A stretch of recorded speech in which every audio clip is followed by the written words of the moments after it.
Welcome to our comprehensive guide on the capacity to contract under Indian law. Before any agreement can be considered a valid contract, it's essential that the parties involved are competent to contract. This means they must have the legal ability to understand and enter into binding agreements. The Indian Contract Act of 1872 lays down clear rules about who is eligible to contract, ensuring fairness and protection for all parties. In this video, we'll break down the key requirements, explore who is competent or incompetent, and discuss the consequences of agreements made by those lacking capacity. Let's begin by understanding the foundation of contractual capacity. Indian Contract Act, 1872, is the primary legislation governing contracts in India. Section 11 of this act specifically addresses the capacity to contract. According to this section, every person is competent to contract if they are of the age of majority, of sound mind, and not disqualified by any law. This legal foundation ensures that only those who can fully understand the implications of their actions are allowed to enter into binding agreement. By setting these standards, the law aims to protect vulnerable individuals and maintain the integrity of contractual relationships. To be competent to contract, a person must satisfy three main criteria. First, they must have reached the age of majority, which is generally 18 years in India. Second, they must be of sound mind, meaning they can understand the contract and its effects. And third, they must not be disqualified from contracting by any law. These requirements are designed to ensure that parties entering into contracts do so with full awareness and legal standing. If any of these conditions are not met, the contract may be considered void or unenforceable. Certain individuals are considered incompetent to contract under the law. These include minors, persons of unsound mind, and those disqualified by law, such as insolvents or alien enemies. If a person falls in any of these categories, any agreement they enter into is generally void or unenforceable. This rule is crucial to prevent exploitation and ensure that only those with the necessary understanding and legal capacity can be held accountable for contractual obligation. Minor is defined as a person who has not attained the age of majority. According to the Indian Majority Act, 1875, this is typically 18 years, but in cases where a guardian is appointed by the court, the age of majority is 21 years. Minors are considered legally incapable of entering into contracts, and any agreement with a minor is generally void from the outset. This protection is in place to safeguard young individuals from being bound by obligations they may not fully comprehend. Law is clear that a minor cannot enter into a valid contract. But what happens if a minor does make an agreement? The Indian Contract Act does not explicitly state whether such agreements are void or voidable, leading to legal debates. However, the prevailing view established by landmark cases is that a minor's agreement is void ab initio, meaning it is invalid from the very beginning. This ensures that minors are not held liable for obligations they are not legally capable of understanding. One of the most important cases regarding minors' agreements is Moharibbai v. Dharmadas goes. In this case, a minor mortgaged his property to secure a loan. When the lender discovered the minor's age, he sought to recover the money. The court held that the minor was not liable as the agreement was void from the start. This case set a crucial precedent, confirming that minors cannot be bound by contracts and reinforcing the protective intent of the law. Under English common law, contracts made by minors were generally voidable at the minor's option.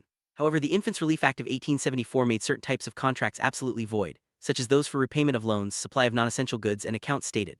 This approach, while similar in intent, differs from Indian law, where all contracts made by minors are considered void from the outset, offering even broader protection. The doctrine of estoppel prevents a person from denying a statement if another has relied on it. However, in the case of minors, there is no estoppel. Even if a minor misrepresents their age and enters into a contract, they cannot be held liable. The law prioritizes protecting minors over enforcing such agreements, as seen in the Moharibbai case. This ensures that minors are not trapped by their own misstatements. If a minor breaches an agreement, they cannot be held liable for that breach, since the agreement itself is void. However, if a minor commits a tort, an independent wrongful act, they can be held liable just like an adult. The law distinguishes between contractual obligations and independent torts, ensuring that minors are not unfairly penalized for contracts, but are still accountable for wrongful acts outside of contractual relationships. The doctrine of equitable restitution allows courts to require a minor to return property or goods obtained by misrepresenting their age, but only if the items are still in their possession. If the goods have been sold or money has been spent, the minor cannot be forced to repay the value. This doctrine balances fairness, ensuring that minors do not unjustly benefit from their actions while still protecting them from personal liability. In India, the question of whether a minor can be compelled to pay compensation for benefits received under a void agreement has been debated. The courts have generally held that Sections 64 and 65 of the Indian Contract Act, which deal with compensation, do not apply to minors. However, if a minor seeks to cancel a contract, the court may require them to restore any benefits received, as a condition for granting relief. This approach ensures fairness to both parties. Section 33 of the Specific Relief Act, 1963, provides that if a minor successfully defends a suit on the ground of incapacity, the court may require the minor to restore any benefit received under the agreement, to the extent that the minor or their estate has benefited. This provision ensures that while minors are protected from contractual liability, they cannot unjustly retain benefits obtained through void agreements. While minors cannot be held liable for contractual obligations, the law does allow them to enforce contracts that are beneficial to them and do not impose any obligations. For example, if a minor is the beneficiary of a mortgage or is entitled to recover property, they can enforce these rights. This ensures that minors are not deprived of benefits simply because of their age. Contracts of service entered into by minors are void, meaning they cannot be held to employment agreements. In the context of marriage, courts have addressed whether contracts entered into on behalf of minors are enforceable.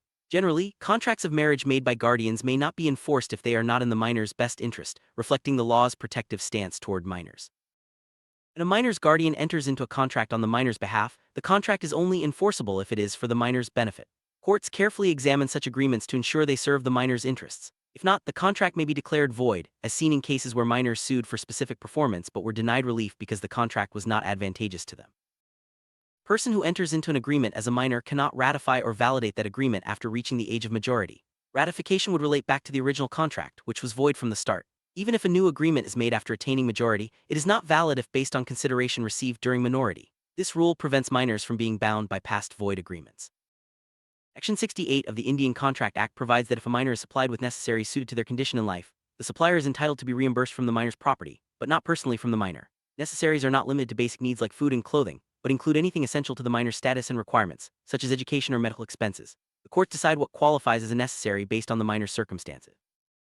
A person is considered of sound mind for contracting if, at the time of making the contract, they can understand it and form a rational judgment about its effects on their interests. Section 12 of the Indian Contract Act clarifies this requirement. If a person cannot comprehend the contract or its consequences, they are deemed of unsound mind and cannot enter into valid agreements. Persons of unsound mind include lunatics, idiots, and those intoxicated at the time of contracting. Lunatics may have lucid intervals during which they can contract, but idiots who are permanently of unsound mind cannot make valid contracts at any time. Similarly, contracts made by drunken persons are void if they were incapable of understanding the agreement when it was made. Despite being generally incompetent, persons of unsound mind can enforce contracts that are beneficial to them. Additionally, their property can be used to pay for necessaries supplied to them or their dependents. This ensures that while they are protected from liability, they are not deprived of essential goods or services. Certain individuals are disqualified from contracting by law. These include alien enemies, citizens of countries at war with India, and insolvents who are barred from contracting until discharged by the court. These legal restrictions are in place to protect public interest and maintain order. Consent is a fundamental element of a valid contract. According to Section 13 of the Indian Contract Act, consent means that parties agree upon the same thing in the same sense, known as consensus ad idem. If there is any misunderstanding or difference in understanding, true consent is lacking and the contract may be void. For consent to be valid, it must be free, given without coercion, undue influence, fraud, misrepresentation, or mistake. Section 14 of the Act specifies these conditions. If consent is not free, the contract is voidable at the option of the party whose consent was compromised. This ensures fairness and voluntariness in contractual relationships. Undue influence occurs when one party is in a position to dominate the will of another and uses that position to obtain an unfair advantage. This can arise in relationships of trust, authority, or dependence. If undue influence is proven, the contract becomes voidable at the option of the influenced party. Common examples of undue influence include a parent pressuring a child, an employer influencing an employee, or a doctor taking advantage of a patient. The key is that one party uses their position to gain an advantage that would not have been possible in an equal relationship. Courts look closely at the nature of the relationship and the circumstances of the agreement. Generally, the party alleging undue influence must prove it. However, if a confidential relationship exists and the transaction appears suspicious, the burden shifts to the dominant party to prove that no undue influence occurred. This legal safeguard helps protect vulnerable parties from exploitation. In certain cases, courts presume undue influence, such as when a contract is unconscionable or involves a pardonation woman, someone secluded from social interaction. In these situations, the dominant party must prove that the agreement was made freely and fairly. Coercion involves forcing someone to enter into a contract through threats or acts forbidden by law. Section 15 of the Indian Contract Act defines coercion as committing or threatening to commit any act forbidden by the Indian Penal Code or unlawfully detaining property, with the intention of causing someone to agree. Contracts made under coercion are voidable. Examples of coercion include threats of physical harm, blackmail, or unlawful detention of property. For instance, in Chikam Emiraju v. Chikam Seshama, a husband threatened suicide to force his wife and son to sign a release deed. The court held this as coercion, making the agreement voidable. Such cases highlight the importance of free will in contracts. While coercion and duress are similar, they differ in scope. Under Indian law, coercion includes threats to person or property by any party, even a third party. In English law, duress is limited to threats of violence by a party to the contract. Coercion is broader, covering more situations where consent is not freely given. Fraud involves intentional deception to induce another party into a contract. Section 17 of the Indian Contract Act lists acts such as making false statements, actively concealing facts, making promises without intent to perform, or any act meant to deceive. Contracts induced by fraud are voidable at the option of the deceived party. For an act to constitute fraud, there must be a false statement of fact, made knowingly and with the intent to deceive. The misled party must have relied on this statement when entering the contract. Mere opinions or silence, unless there is a duty to speak, do not amount to fraud. Courts look for clear evidence of wrongful intent and reliance. In certain contracts, such as insurance, there is a duty to disclose all material facts, known as contracts of utmost good faith. Failure to speak in these cases amounts to fraud. If silence is equivalent to speech, or if there is a legal duty to disclose, keeping silent can also be considered fraudulent. Party induced into a contract by fraud can rescind the contract and claim damages for any loss suffered. The law aims to restore the injured party to their original position, compensating them for direct and consequential losses. However, the injured party must also take reasonable steps to minimize their losses. Misrepresentation is an innocent or negligent false statement of fact made to induce another party into a contract. Unlike fraud, there is no intent to deceive. Section 18 of the Indian Contract Act classifies misrepresentation into positive assertion, breach of duty, and inducing mistake about the subject matter. Contracts induced by misrepresentation are voidable. For misrepresentation to be actionable, the statement must be made innocently, relate to a material fact, and induce the other party to contract. If the misled party could have discovered the truth with ordinary diligence, they cannot later claim misrepresentation. The law encourages parties to verify facts before entering agreements. If a contract is induced by misrepresentation, the aggrieved party can rescind the contract or insist on its performance and claim damages. However, this right is lost if the truth could have been discovered with reasonable care or if the party affirms the contract after learning the truth. Mistake is an erroneous belief about something. Mistakes can be of law or fact. Mistake of Indian law is no excuse, but mistake of foreign law is treated as a mistake of fact. Mistakes can be bilateral, where both parties are mistaken, or unilateral, where only one party is mistaken. The effect of a mistake depends on its nature and impact on the agreement. Bilateral mistake occurs when both parties are mistaken about a fact essential to the agreement. In such cases, there is no true consent and the contract is void. Examples include mistakes about the existence, identity, or quality of the subject matter. The law ensures that contracts are only valid when both parties have a clear and mutual understanding. A unilateral mistake is when only one party is mistaken about a fact. Generally, such mistakes do not make the contract void unless the mistake is about the identity of the contracting party or the nature of the contract. The law expects parties to exercise reasonable care before entering agreements. Contract must have a lawful object and consideration.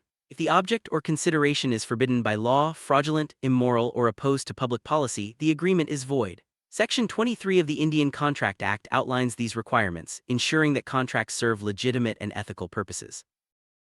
Certain agreements are expressly declared void under the Indian Contract Act. These include agreements made without consideration, in restraint of marriage or trade, wagering agreements, and agreements to do impossible acts. The law identifies these categories to prevent unfair or unenforceable contracts. Contingent contracts are agreements that depend on the occurrence or non-occurrence of a future uncertain event. Examples include insurance contracts. The performance of such contracts is only required if the specified event happens. The law sets out clear rules for when and how these contracts can be enforced. Summary: the capacity to contract is a cornerstone of contract law, ensuring that only those with the legal ability and understanding can enter into binding agreements. The law protects minors, persons of unsound mind, and those disqualified by law, while also safeguarding the principles of free and informed consent. By understanding these rules, parties can enter contracts with confidence, knowing their rights and obligations are clearly defined and protected.